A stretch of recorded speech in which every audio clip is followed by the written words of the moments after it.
মেয়েদের খাওন ভরণ ডিভোর্স দিলে ছেলেপক্ষরা মান্য নিবে, সেটাও মানলাম।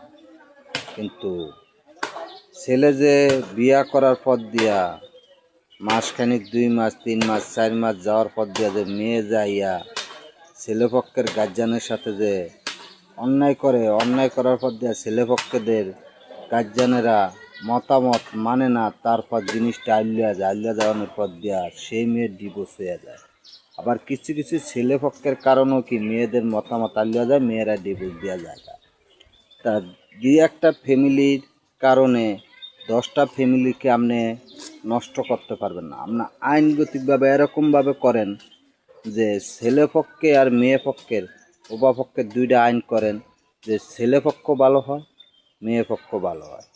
10টার ছেলের জন্য বাংলাদেশে আইন প্রশাসন, তারপর নিরীহ পাবলিক, তারা কেন নারীদের অত্যাচার সহ্য করে? অনেক আছে। দেখেন, আইন করবেন এরকম যে পুরুষও শান্তি পায়, মেয়েরাও কি একটু ভয় পায়। পুরুষও সোজা হবে, মেয়েরাও সোজা হবে। আইনে এরকম করেন, আমাদের জন্য ভালো হবে।